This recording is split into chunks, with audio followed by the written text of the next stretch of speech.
worth it.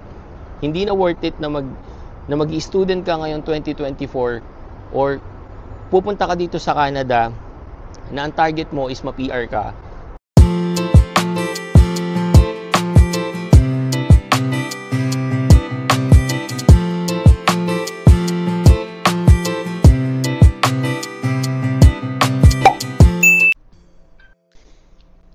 Hi guys, good morning. So today is Friday again. So last day ng work for this week. And we are so excited because nakikita nyo naman, napakaganda ng weather sa labas guys. So it's been raining and gloomy weather for the past days, no? Pero since yesterday and based sa forecast up to next week, maganda yung magiging weather namin dito sa BC, no? So, laging ganyan, maaraw, tapos malamig na hangin. So, perfect talaga para maglakad, para, magpunta sa park, outside activities with family and friends, no? So, for sure, marami na namang mag-take advantage nung weather na yan. Kasi nga, sabi ko nga, no, for the past week, days, napaka-gloomy ng weather dito sa BC, right? But, nakikita nyo naman, I am still working, right? So, naka-remote work lang ako for today. Yan. So, naisip akong gumawa ng video, no? So, habang naghihintay ako matapos yung aking pinaprocess sa mga server namin. So, yeah. So, for today, guys, I'm gonna do something different, no? And interesting for me, no? Doon sa past ko na mga videos, nabanggit ko na I am converting mga tapes, no? Yung mga tapes namin na camcorder like this, kino-convert ko sa soft copy, right? So, yung camcorder namin dati, nasira na, no? So, naganap ako sa Facebook Market and I was able to find ng kaparehong camcorder na gamit ko way back 20 years ago, guys. Kasi, kailangan ko yon para ma-play ko yung tape at ma-record ko sa PC ko, no? So nakahanap naman ako, guys, ng pristine condition pa talaga. Kasi, guys, yung nabilan ko is a enthusiast sa mga ganong technology, no? So, nabili ko sa kanya for a fair price. Kaya ngayon, guys, naisip ko na bakit hindi ako mag-shoot ng video or mag-shoot ng vlog gamit yung camcorder na yun, no? Kasi, guys, meron siyang something parang may something look yung video pag sa camcorder ka nag-take, eh. Ewan ko, no? Tsaka kasi ang dami naming pinagsamahan nung camcorder na yon or yung way nung pag-take ng video na yon. Kasi nga, guys, yun lang naman yung kumbaga high resolution that time, no? 20 years ago. I think it was 2000, no? 2000 nung na-release yung technology na yun, no? But since then, yun na yung gamit ko sa mga kahit na anong event, sa school, yung mga outings namin, di ba? Yun talagang gamit. Tsaka kapag meron kang ganun, talagang hawak mo yun, no? Talagang parang in ka talaga sa technology, di ba? So, yeah, eto siya, na? Yan. So, talagang Jurassic, di ba? So, ganyan kapag hawak ko yan, no? So, natatandaan ko dati nung kapag nagte-take ako ng mga namin, mga first communion or sa graduation or kapag nasa mall ka, no? Talagang feeling mo high-tech ka, no? So, this one, marami kaming memories nito kasi nga yung marami tong na-take or na-capture na special moments, no? Kaya din gusto kong i-save yung mga videos na na-take ko. Tsaka i-show you guys na mahilig talaga akong mag-take ng mga videos, ng pictures, no? Kasi, guys, yun lang yung pwede nating balikan, no?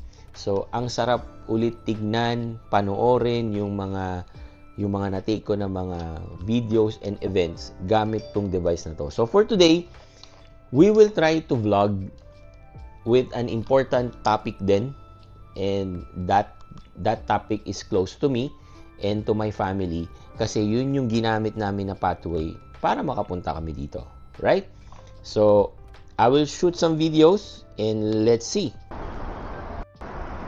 So ngayon guys, nandito tayo sa balcony. So mag-take ako ng konting video shots, no, nung napakagandang view ngayon, no, dito sa aming balcony, and then we'll see.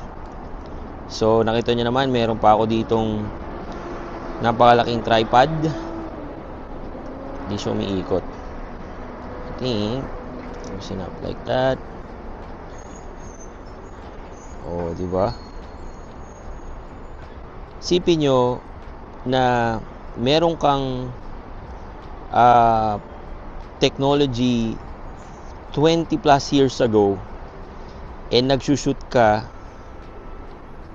sa advanced na year today, di ba?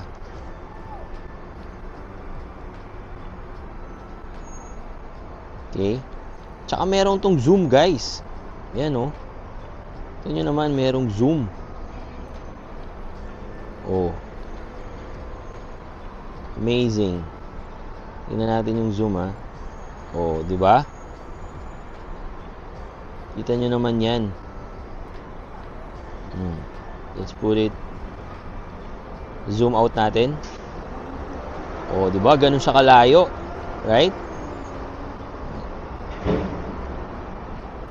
Alright.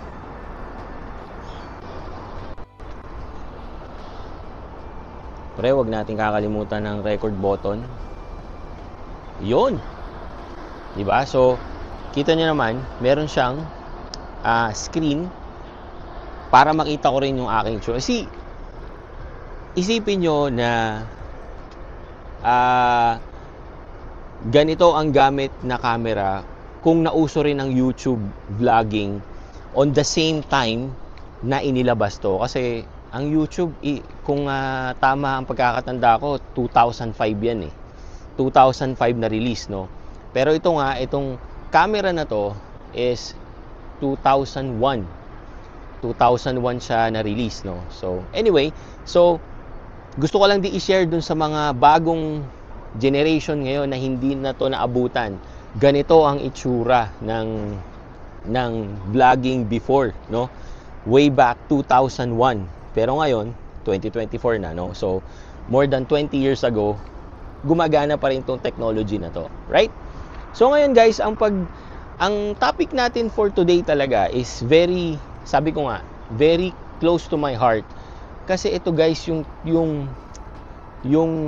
naging way namin kung paano kami nakapunta dito sa Canada, no? Which is yung student pathway.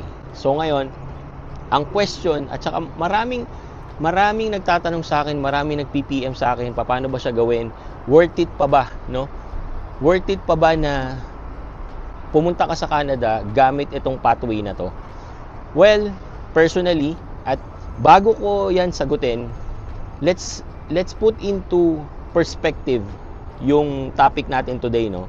Na yung sagot ko is just yung thinking na gagamitin mo yung pathway na yon or yung student pathway para makarating ka dito, and ang end goal mo is ma-PR ka. Yun naman talagang goal natin dito kahit kami. Yun din ang aming goal, na ma-PR kami. Yun lang doon lang iikot yung topic natin. So, ang sagot ko doon, hindi na siya worth it. Hindi na worth it na mag-student ka ngayon 2024 or pupunta ka dito sa Canada na ang target mo is ma-PR ka at ang gagamitin mong pathway is student pathway. For me, personally, hindi na siya advisable or hindi ko na i-recommend. 'Di ba? Pero, again, kung ang target mo is to just enhance yourself or upskill ka lang at babalik ka rin ng Pilipinas after mong mag-aral, yes, of course, kahit na Canada o kahit na sa ibang bansa yan, kung yun ang target mo, yes, still worth it. right? Kasi kahit na anong gawin mo para sa sarili mo, para mag-enhance, it's all good. Okay? So, let's go back kung ano yung mga reason kung bakit ko nasabi na hindi na siya worth it. Alright. Number 1, meron ako ditong kinda notes, no? Para naman din hindi ko makalimutan yung mga important details na kailangan ko sabihin sa inyo. Okay, number 1 reason kung bakit hindi, cost, right? Guys, nung kami ay nag-process ng aming student visa, mahal na nun, guys. For us, mahal na, no? Kasi kung isipan nyo noon, ang tuition fee ng diploma courses or program is naglalaro sa mga 25 to 30,000 Canadian dollars. Depende yan sa province, guys, ha. I'm just talking about here in BC kung nasan kami, no? So sabi natin mga 30,000 tuition fee, right? And then para makapag-process ka ng student visa, kailangan mo ng proof of funds na 10,000, right? Para sa student lang 'yun, ha. So sa student pa lang, guys, gagastos ka na ng 40,000 Canadian dollars. At magkano 'yon sa peso? 1.6 million, guys. Nasa 1.6 million. Yung time namin na 'yon, mahal na 'yon, guys. Marami nang mapupunta ng 1.6 million, right? Ngayon, hindi na ganoon ang presyo, guys. Kasi nga, ang bagong rules ngayon, ang master's program, kailangan mo na ng master's program or PhD program. Ang master's degree or ang PhD program dito, naglalaro yan, guys, sa mga 40 plus Canadian dollars, 40,000 ang tuition fee, right? And binago na rin, guys, ang proof of funds na dating 10,000, ngayon nasa 20,000 plus na, 20,635 kung hindi ako nagkakamali. So kung yung tuition fee mo pa lang plus yung proof of funds, guys, maglalaro ka na agad sa 60,000 Canadian dollars. Magkano yun, guys? Nasa 2.4 million na agad, di ba? E paano kung meron ka pang kasamang spouse, meron kang kasama mga bata like us, may additional payment yun, guys. Kaya number 1 reason yung cost, guys. Napakataas na ng requirements. Alright? So ang number 2 reason, guys, is yung program itself, no? Sabi ko nga, kami noon, kumuha lang kami ng diploma program. So ngayon kasi, iba na, no? Of course, kung ang target mo ma-PR, gusto mo na mas matagal ka dito na mag-i-stay. Kasi, guys, kapag nag-take ka ng 2-year program, bibigyan ka ng another 3 years na open work permit, di ba? Pero kasi ngayon, guys, hindi na ganoon ang rules. Meron ng specific na program na kailangan mong kunin para mabigyan ka ng PGWP at open work permit. At yun nga yung sinasabi ko na master's degree program or PhD or other specific program na nilist down ng IRCC. So just imagine that, guys, na kailangan mo nang mag-take ngayon ng masteral or PhD. And guys, to tell you honestly, hindi ganun kadali mag-aral ng master's degree at PhD, guys, ha. Hindi. Kasi nakita ko din kung paano mag-aral yung wife ko.